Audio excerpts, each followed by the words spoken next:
Hello నమస్తే, నేను Ashok. Welcome to ప్రజా చైతన్యం. దేశంలో ఎన్నికల కమిషన్ చేస్తున్నటువంటి తీరు, ఎన్నికల కమిషన్ తీసుకున్నటువంటి నిర్ణయాలు రాజకీయ పార్టీలకి కోపం తెప్పిస్తున్నాయి. రాజకీయ పార్టీలకు సంబంధించిన వ్యవహారాలపైన, లేదంటే రాజకీయం చేసేటువంటి లీడర్లకు కూడా ఎన్నికల కమిషన్ తీసుకొస్తున్నటువంటి కొత్త నిబంధనలు కూడా చిరాకు తెప్పిస్తున్నట్టు తెలుస్తుంది. అయితే ఎన్నికల కమిషన్ ఒక కొత్త నిర్ణయాన్ని తీసుకొచ్చింది. ఇప్పుడు అదేంటంటే 1961 చట్టం ప్రకారం ఏదైతే అక్కడ ఓటర్లకు సంబంధించి కావచ్చు, ఓట్ల కౌంటింగ్ సంబంధించి కావచ్చు, రికార్డ్ చేసినటువంటి సీసీటీవీలో రికార్డ్ చేసినటువంటి దృశ్యాలకు సంబంధించి వాటిని తొలగించాలని చెప్పేసి కూడా ఒక నిర్ణయం తీసుకుంది. అయితే ఈ నిర్ణయం పైన కాంగ్రెస్ పార్టీ పోరాటం చేస్తూ ఉంది.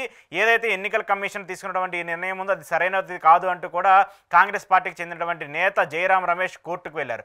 సుప్రీంకోర్టులో ఆయన ఒక పిటిషన్ కూడా దాఖలు చేశారు. ఎన్నికల కమిషన్ తీరును తప్పుపడుతూ, ఎన్నికల కమిషన్ సొంతగా తీసుకున్నటువంటి నిర్ణయాలను తప్పుపడుతూ దానికి సంబంధించి మీరు ఒక చర్యలు తీసుకోవాలంటూ కూడా సుప్రీం కోర్టులో ఒక పిటిషన్ దాఖలు చేశారు. ఆ పిటిషన్ దాఖలు చేసిన నేపథ్యంలో సుప్రీంకోర్టు ఈ యొక్క కేసును విచారించిన తర్వాత ఎన్నికల కమిషన్కి నోటీసులు జారీ చేసింది. ఏం జారీ చేసింది అంటే, మీరు తీసుకున్నటువంటి ఈ నిర్ణయాలు ఎందుకు తీసుకోవాల్సి వచ్చింది, ఎందుకు ఆ చట్టం ప్రకారం ఆ సవరణ చేసి మళ్ళీ ఇలాంటి దాన్ని మళ్ళీ తీసుకురావాల్సి వచ్చింది. గతంలో కూడా ఎన్నికల కమిషన్కి సంబంధించి కొన్ని నియమ నిబంధనలు పెట్టిన సుప్రీంకోర్టు వాటన్నిటిని కూడా మీరు సరిగా ఫాలో అవ్వట్లేదంటూ కూడా ఆగ్రహావేశాలు వ్యక్తం చేస్తూ వచ్చింది. అయితే ఇప్పుడు కొత్తగా ఈ 1960కి సంబంధించిన చట్టాన్ని సవరిస్తూ వాళ్ళు ఏదైతే సీసీటీవీ ఫుటేజ్కి సంబంధించి కావచ్చు, అక్కడ సెక్యూరిటీ డేటాకి సంబంధించి కావచ్చు, ఏదైతే ఉందో దాన్ని తొలగిస్తామని చెప్పేసి నిర్ణయం పైన కాంగ్రెస్ పార్టీ పోరాటానికి సిద్ధమైంది. కాంగ్రెస్తో పాటు ఇతర రాజకీయ పార్టీలు కూడా ఎన్నికల కమిషన్ తీరుని తప్పుపడుతూ వస్తున్నాయి. ఇతర రాజకీయ పార్టీలన్నీ కూడా ఎన్నికల కమిషన్ సమయాన్ని, ఎన్నికల కమిషన్ నిర్ణయాలను కూడా ఖండిస్తూ వస్తున్నాయి. అయితే గతంలోనే ఎన్నికల కమిషన్కి సంబంధించి ఏ రాష్ట్రంలో ఎన్నికలు జరిగినా, దేశంలో ఎన్నికలు జరిగినా కూడా వాళ్ళ తీరు పైన, ముఖ్యంగా ఈవీఎంలకు సంబంధించిన అంశం పైన కూడా తప్పుపడుతూ వస్తున్నాయి. ఓడిపోయినటువంటి ప్రతి పార్టీ కూడా ఎన్నికల కమిషన్ మీద, ఈవీఎంల మీద కూడా ఆరోపణలు చేస్తూ వస్తున్నాయి. ఈవీఎంలకు సంబంధించిన డేటాలో కావచ్చు, ఈవీఎంలకు సంబంధించిన బ్యాటరీకి సంబంధించిన ఛార్జింగ్లో కావచ్చు కొన్ని ఇబ్బందులు జరుగుతున్నాయి. దాంతోపాటు పోలింగ్ జరిగినటువంటి సంబంధించిన తేదీలకు సంబంధించిన ఓట్ షేర్ కావచ్చు, తర్వాత ఎన్నికల కమిషన్ ప్రకటిస్తున్నటువంటి ఓట్ షేర్ కావచ్చు, చాలా డిఫరెన్స్ కనిపిస్తుంది.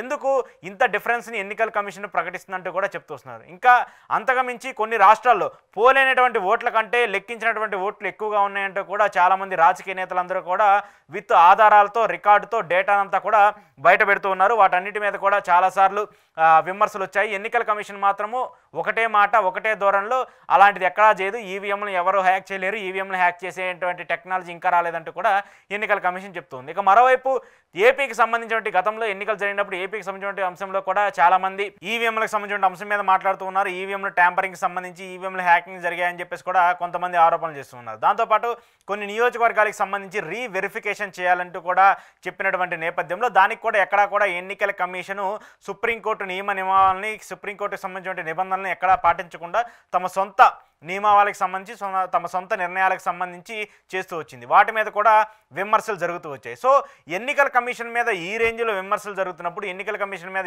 ఈ రేంజ్లో ఆరోపణలు వస్తున్నప్పుడు, ఈ కొత్త నిర్ణయాన్ని తీసుకురావడం వల్ల ఎన్నికల కమిషన్కి సంబంధించి ఒక థర్డ్ పార్టీగా, ఒక ఇండిపెండెంట్ బాడీగా ఉన్నటువంటి ఎన్నికల కమిషన్ మీద నమ్మకం పోయే పరిస్థితి ఉందంటూ కూడా రాజకీయ పార్టీలు అన్నీ కూడా మాట్లాడుతున్నాయి. ఇప్పటికే విదేశాలకు సంబంధించి కావచ్చు, ఇతర దేశాలకు సంబంధించి కావచ్చు, ఎక్కడా కూడా ఈవీఎంలని బాయ్కాట్ చేసి బ్యాలెట్ పేపర్తో ఎన్నికలు జరుగుతున్నటువంటి సిస్టానికి సంబంధించి ఈ దేశంలో కూడా ఒక పెద్ద ఎత్తున ఆందోళన జరుగుతున్నా కూడా ఈవీఎంలతోనే ప్రస్తుతం దేశంలో ఎన్నికలు జరుగుతున్నాయి. కానీ అలాంటి వైఖరిని పక్కన పెట్టేసి బ్యాలెట్ పేపర్ని తీసుకురావాలని చెప్పేసి ఒక పెద్ద ఎత్తున ఆందోళన జరుగుతున్నటువంటి ఈ నేపథ్యంలో ఇలా కొత్తగా ఒక రూల్స్ని తీసుకొచ్చి డేటానికి సంబంధించి కావచ్చు, సీసీటీవీ ఫుటేజ్కి సంబంధించి కావచ్చు, వాటిని తొలగించాలని చెప్పేసి నిర్ణయాన్ని తీసుకోవడం పైన కూడా అన్ని రాజకీయ పార్టీలు అభ్యంతరం వ్యక్తం చేస్తున్నాయి. ఎన్నికల కమిషన్ మీద కూడా ఆగ్రహం వ్యక్తం చేస్తున్నాయి. మరి సుప్రీంకోర్టు ఇచ్చినటువంటి ఈ నోటీసులకి ఎన్నికల కమిషన్ ఎలా స్పందిస్తుంది, స్పందించి వాళ్ళు ఎలాంటి వివరణ ఇస్తుంది అనేది కూడా తెలియాల్సి ఉంది.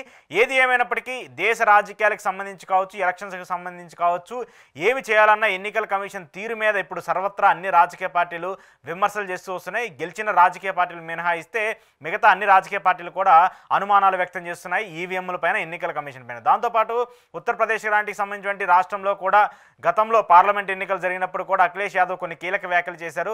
నేను ఇన్ని సీట్లలో విజయం సాధించాను, కానీ ఇది కూడా నాకు నమ్మశక్యంగా లేదు, ఈవీఎంల వల్ల కూడా మేము గెలిచే ఉంటామంటూ, అంటే గెలిచినటువంటి పార్టీకి సంబంధించిన అధినేత, గెలిచినటువంటి పార్టీకి సంబంధించిన వ్యక్తి, అభ్యర్థి కూడా ఆయన ఈవీఎంలను అనుమానించే పరిస్థితికి వచ్చింది. సో అలాంటి ఈవీఎంలకు సంబంధించిన వ్యవహారం మీద ఎన్నికల కమిషన్ సరిగా క్లారిటీ ఇవ్వకపోతే, ఇలా నిర్ణయాలు తీసుకుంటే ఉంటే మాత్రము కొన్ని రాజకీయ పార్టీలకు సంబంధించిన వ్యవహారాలకి వాళ్ళని జత చేసి చూసే పరిస్థితి కనపడుతుంది. ఇతర రాజకీయ పార్టీలు కూడా వాళ్ళ మీద నమ్మకం కోల్పోయే పరిస్థితి కనపడుతుంది. కాబట్టి ఎన్నికల కమిషన్ ఈ తీరుకు సంబంధించి, కొత్తగా తీసుకొచ్చినటువంటి ఈ సవరణకు సంబంధించి సుప్రీంకోర్టుకి ఒక క్లారిటీ ఇవ్వాలి. దాంతోపాటు రాజకీయ రాజకీయ పార్టీలకు కూడా ఒక క్లారిటీ ఇవ్వాల్సిన అవసరం ఎంతైనా ఉంది.